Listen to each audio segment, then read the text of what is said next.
설에는 커피 냄새가 더 자극하잖아요, 코를. 하면은 뭐 일단 커피에 많이 들어있는 것이고 밤에 뭐 먹으면은 잠을 잘 오지 않게 하는 성분이다 이렇게 알고 있는데 정확히 어떤 성분인가요?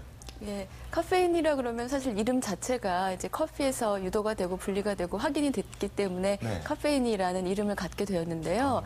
실제로 이제 자연계에 존재하는 그 유도체 중에서는 세 가지 카페인과 데오필린 그리고 데오브로민 세 가지 모두를 한꺼번에 통틀어서 이제 카페인이라고 얘기를 합니다. 그래서 예, 커피에만 들어있는 게 아니라 인스턴트 커피가 100ml당 128mg 정도로 카페인의 양이 많았고 녹차에는 약 8에서 30mg, 우롱차에는 녹차의 2배 정도에 해당하는 양이 들어있었다. 그렇다면 우려내는 정도에 따라 커피보다 많은 카페인을 함유할 수 있을 정도로 카페인이 많은 이 차는 과연 무엇일까요? 네, 커피만큼이나 카페인이 많이 들어있을 수도 있는 이 음식은 무엇일까요? 지금 저희 앞에 음식들이 쫙 진열되어 있는데 네. 여기에 정답이 포함되어 있습니다. 네, 단서가 붙었어요. 예. 우려내는 정도에 따라서 카페인이 더 많을 수도 있다. 마시는 차 종류네요, 그죠? 예. 어떤 걸까요? 뭘까요? 예, 정답은 그 앞에 있는 홍차입니다. 그래요? 네. 홍차. 예, 홍차에 그 카페인이 많이 들어있는 거는 네. 원래 이제 녹차잎을 가지고 발효를 시켜서 반 정도 발효시키면 우롱차가 되고요. 네. 완전히 더 발효를 시키면 홍차가 되기 때문에 그 발효시키는 정도가 더 길어지면 시간이 길어지면 길어질수록 카페인의 함량이 더 증가하게 되는 그런 거고요. 건가요? 예, 우려낼 때 이제 또 차잎을 많이 집어넣고 진하게 우려 드시면 오히려 별로 생각지도 않았던 건데 그 커피보다도 카페인 함량이 더 높아질 수도 있습니다. 네. 근데 원두 커피하고 인스턴트 커피하고도 카페인 함량 차이가 나나요? 여러분이 아마 자료를 찾아보시다 보면 어떤 데는 인스턴트 커피가 더 카페인 함량이 높다고 나오고 어떤 데는 또 그렇지 않다고 나와서 굉장히 헷갈리실 텐데요. 네.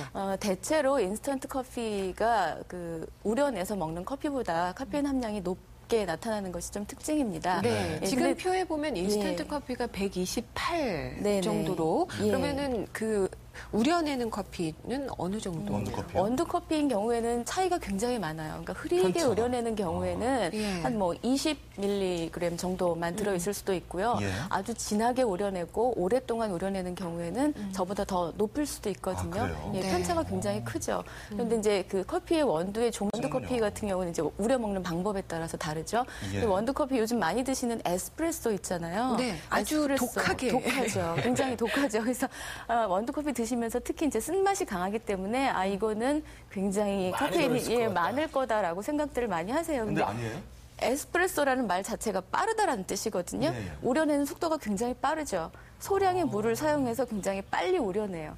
그렇게 되면서 쓴맛은 원래 그 커피를 볶을 때 나는 굉장히 오랫동안 볶아서 난 쓴맛이고요. 그건 카페인의 쓴맛이랑은 조금 별개죠.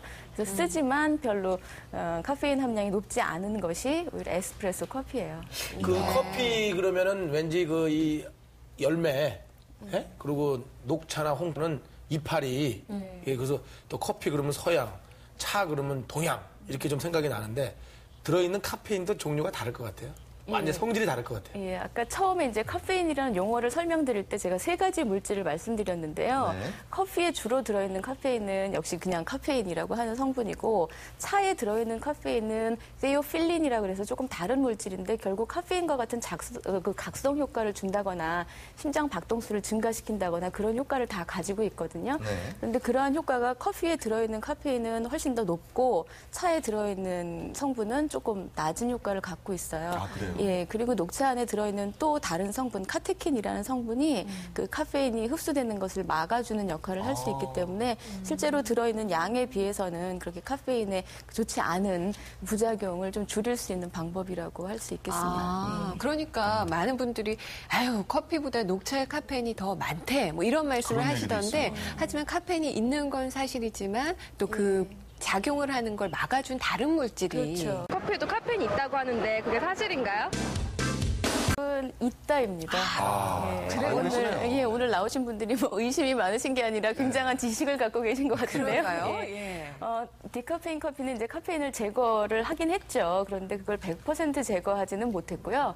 97%까지 제거를 했어요. 그래도 많이 제거했네요. 그렇죠. 그 정도면 많이 제거를 한 거죠. 그래서 한 컵에 2 내지 6mg 정도의 카페인이 남아 있는데 네. 그 정도면 뭐 거의 다 제거된 거라고 보고 그래서 카페인 때문에 두근두근 거리시는 분들도 충분히 드실 수 있습니다. 저는 그게 궁금해요. 디카페인 커피, 뭐 임신하신 분들 커피 드시고 싶을 때 또 대용으로 많이 사용하시거든요. 근데 그 카페인을 추출하기 위해서 더 몸에 좋은 물질이 들어갔다, 뭐 이런 얘기도 있는데. 네, 아니요, 그렇지는 않고요. 카페인 어떤 식품에 어느 정도의 양이 들어있는가요? 예, 방금 이제 자료에도 나왔는데 대체적으로 아이들이 많이 먹는 게 초콜릿이죠. 네. 예, 초콜릿에 이제 원래 원재료로라고 할 수 있는 그 카카오 콩에 들어있기 때문에 그런 거고요. 네. 콜라를 만들 때도 콜라 열매, 나무 열매에 들어있고 또 그래서 커피나 또는 그 초콜릿을 섞은 가공 우유 종류에도 카페인이 많은 양 함유가 되어 있습니다. 저 정도면 상당히 많다라고 볼 수 있는 건가요? 초콜릿 같은 경우는 굉장히 농축되어 있는 거이기 때문에 특별히 많이 또 되어 있고요. 네. 초콜릿을 넣어서 좀 희석을 해서 먹을 수 있는 코코아 같은 경우는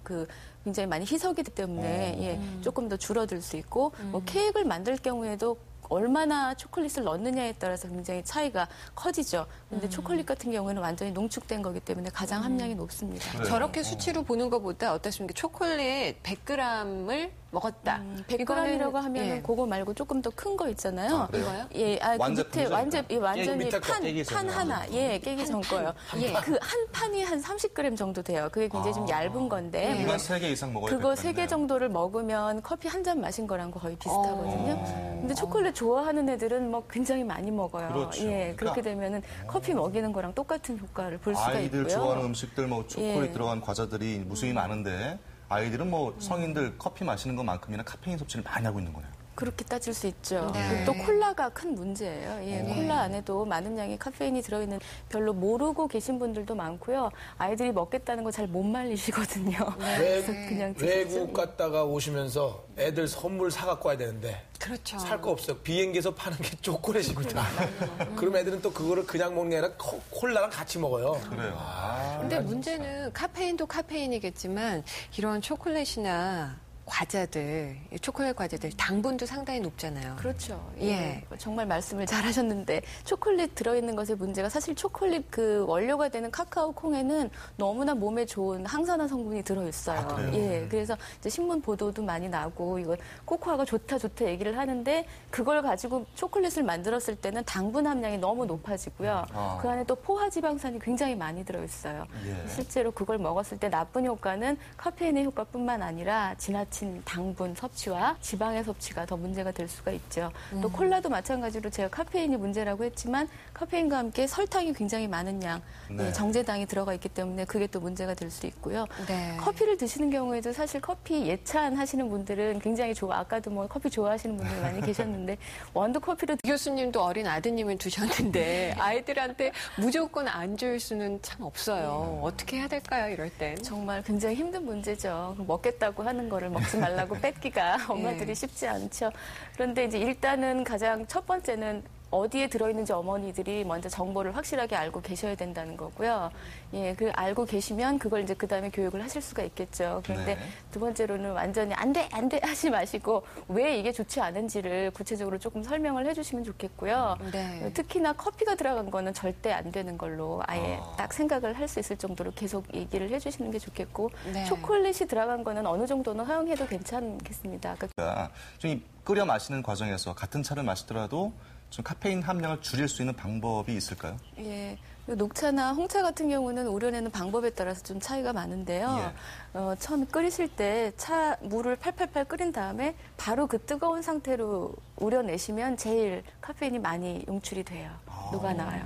그러니까 적게 용출을 시키려면 물을 좀 식힌 다음에 하셔야 되죠. 사실 약간 식혀서 하면 훨씬 더 녹차 맛이 좋거든요. 떫은 맛이나 또는 좀 약간 그 안 좋은 맛들이 잘 우러나지 않고요. 네. 굉장히 그 향기를 음미를 하실 수 있어요. 그래서 한 60도에서 70도 정도의 물로 이렇게 식힌 다음에 적당히 우려내시는 것이 좋습니다. 커피 마찬가지인가요? 예, 커피를 우려내실 때도 그런데 사실 원두커피는 여러 가지 방법으로 해서 네. 딱히 이거 티백으로 되어 있는 원두커피를 하실 때는 그렇게. 그렇게 똑같이 식혀서 하시면 더 좋죠. 카페인에 반응이 좀 민감하신 분들은 좀 식혀서 네. 끓여 드시면 좋겠다는 말씀이시고요. 이제 이 방송 보시면서 이 순간을 기다리실 거예요. 커피 하루에 몇 잔까지는 괜찮다더라. 하루 권장량이라고 할까요? 예. 좀 기준을 마련해 주시죠. 이게 정말 차이가 굉장히 크기 때문에 누구에게나 똑같이 뭐 한 잔, 두 잔 이렇게 말하기는 사실 어려워요. 그렇겠죠. 그래서 예. 뭐 좀 너무 이상한 얘기일지 모르겠지만 드시고 기분이 좋을 정도까지 이렇게 얘기를 하면 각자 기준에 맞는 양이 나오게 될 텐데 네. 이제 일반적으로는 그 건강한 성인 기준으로 카페인을 하루에 300mg 내지 500mg 이상은 넘지 말아라 이렇게 하고 있거든요. 예. 그래서 그런 기준 따져서 본다면 인스턴트 커피로 드시면 하루에 3잔 이상 드시면 좀 곤란해질 거고요. 네. 한두 잔 정도 드시면 좋고 그다음에 녹차 같은 경우는 이제 카페인 함량도 낮고 흡수율도 낮기 때문에 한 7, 8잔, 뭐 10잔까지 드셔도 크게 그런 부작용이 없이 드실 수 있습니다. 카페인이 정 필요하시면 녹차로 드시는 게 차라리 낫겠고요. 10잔까지 괜찮으니까. 그렇지만 제일 좋은 것은 이 카페인 성분을 대체할 수 있는 아예 대용 차를 마시는 게 제일 좋을 것 같아요. 카페인 성분이 없는. 네, 그래서 이 카페인 성분 씨가 카페인과 모유 수유 하셨어요. 수유 중인 사람이 카페인을 섭취하면 모유에도 카페인 성분이 들어있다고 들었는데 사실인가요? 이야. 이거 사실 아닙니까? 예, 어떻습니까? 예, 갈 수 있어요. 그래서 그래요? 예, 임신 중에도 마시게 되면 이제 커피를 마시지 말라는 이유가 그 태반을 통해서 태출을 통해서 아이한테 전달이 될 수 있기 때문에 그렇고요. 네. 그리고 수유를 하는 경우에도 또 카페인 섭취를 좀 줄이셔야 되는 게 모유 중에 통해서 갈 수 있기 때문에 어린 아이에게는 이게 적은 양이라도 좀 치명적이 될 수 있죠. 아유, 예, 음악도 드시지 좋은 않는 거 듣는 판에 그럼 먹는 거 조심해야죠. 네, 참 엄마들은 왜 어렵습니다. 그러니까 이제 디카페인 커피는 괜찮겠네요. 예, 그 정도. 디카페인 커피를 드시면 괜찮습니다. 네, 그런 방법을 찾아가지고 좀 대용을 해보시기 바랍니다. 자, 가을철 뭐 커피 향기 참 구수하게 많이 퍼지고 있는데